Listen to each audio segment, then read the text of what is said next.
Hello again, team. This is second video, I think. Yeah, so the other one got chopped up a couple times, but second full video. Welcome back. Hopefully these are helping you out. We discussed Kennedy a bit yesterday, more of the presidential change we saw going to the 60s. From a kind of timeline perspective, we're going to be backing up a little bit. We're going to be talking more of some of the social changes that happened throughout the later 50s in terms of questioning questioning how much change the country is really willing to take in and how much resistance to that change there will be. So the first chunk of today's conversation will be following some early civil rights activism, and then we'll talk about some moving into the 60s, a few other areas of kind of change and movement. Keep in mind that Thursday by midnight, please have that inquisitive done for chapter 24. But let's get into it. We had seen the infamous Plessy versus Ferguson decision. Of course, separate but equal. We all know that's not the case, that it's truly just segregation. But that had been on the books. That had truly been defining and really giving particular states in the South a means and a kind of prerogative to continue those kind of post-Reconstruction patterns of separation. Luckily, we start to see at least some legal change here. Brown versus Board of Education. As the headline reads, segregation in public schools ended by court.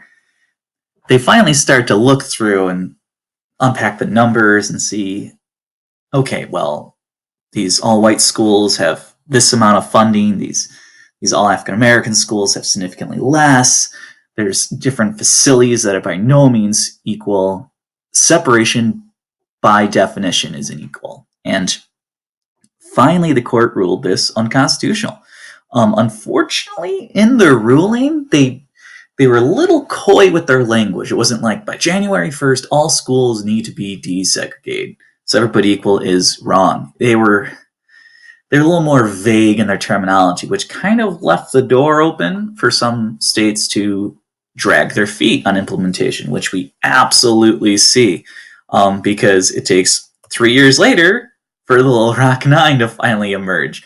Again, you would hope that a landmark case like that leads to immediate change, and that's just not quite the case. As we'll see often with this era, if we looked at everything through just law and legislation, the picture you would imagine is very, very different than the reality. Everything's going to kind of have to work in tandem.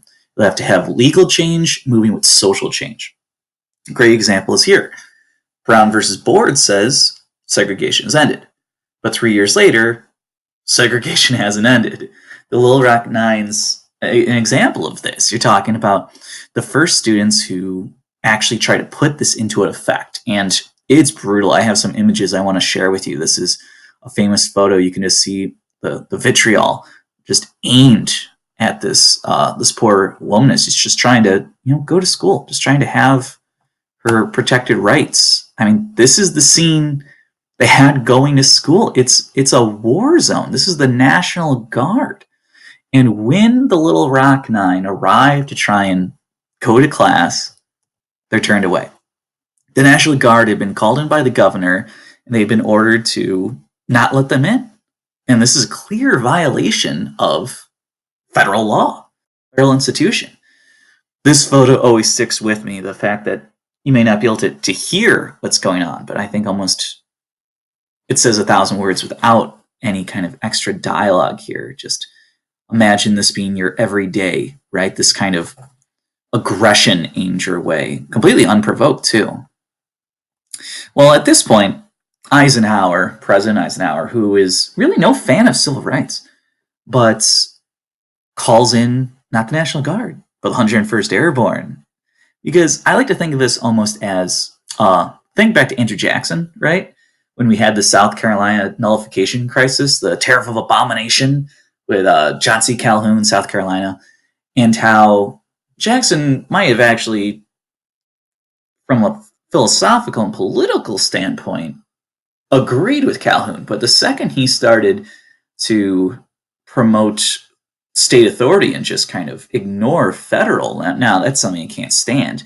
that's what you see here with Eisenhower. He was by no means a civil rights activist, but when the state of Alabama starts just flagrantly disregarding, nullifying, if you will, federal law, that can't happen. So he orders in 101st Airborne, and now it's a whole different scene, right? Now they're here to kind of not necessarily fully protect the Little Rock Nine, but to at least allow them into the building. This is a scene of them actually finally getting to the door. Just imagine this being your day to day.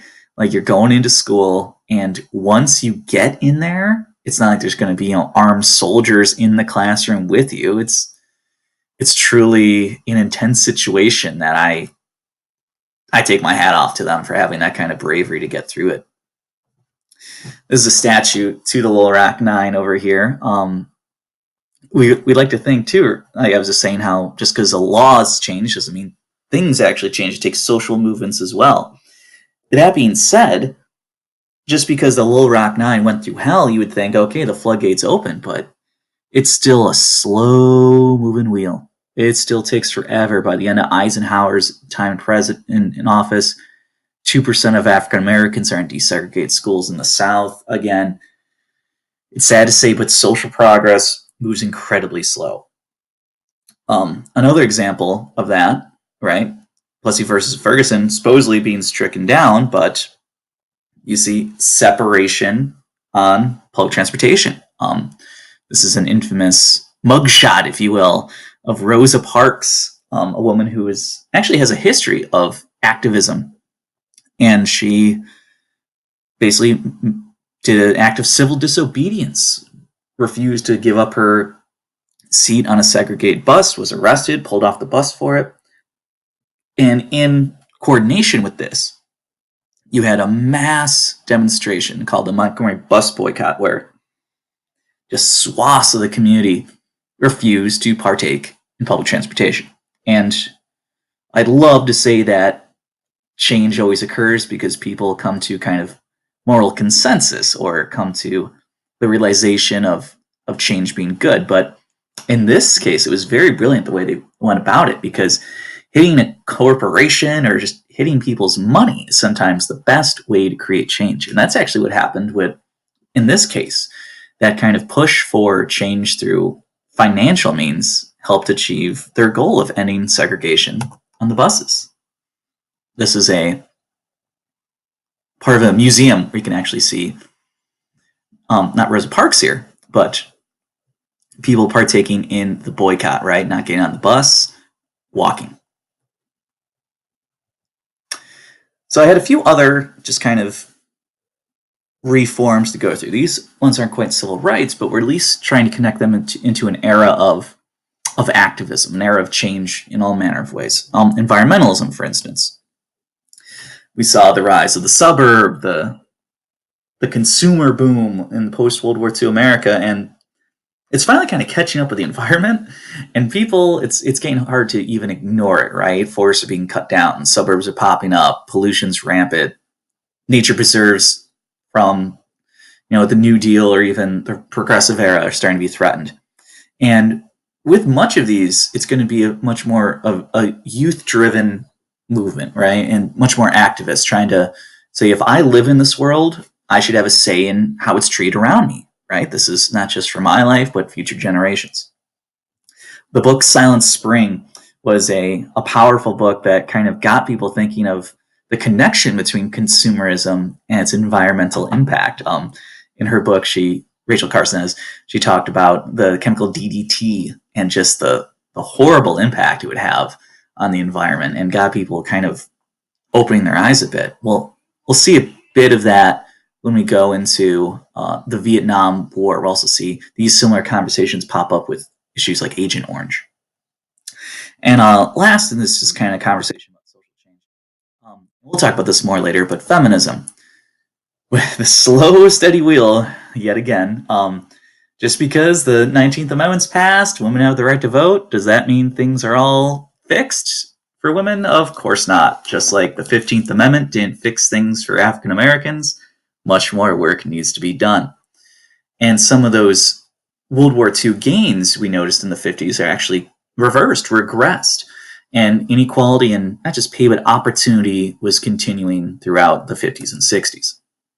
A book, The Feminine Mystique by Betty Friedan, detailed these limitations that the suburb had actually placed on women, that this wasn't the cult of domesticity that people wanted. They wanted their chance to grow, to be who they were, regardless of what that might be. I love this quote from her book. Who knows what women can be when they are finally free to become themselves? Who knows what women's intelligence will contribute when it can be nourished without denying love? It's really well said. I mean, how can you expect to grow as a society when you're instituting such limitations on half the population? This mentality helps create groups like Now, and we'll see them come up often here in the 60s in particular when we get there, as far as their push for sexual freedom, sexual revolution. We'll see the Equal Pay Act of 1968. So we will touch upon these topics again. But as always, if you got some questions, some comments, please let me know, and we can certainly talk more about them. We'll be talking more about the civil rights movement with some primary sources tomorrow. Talk to you then.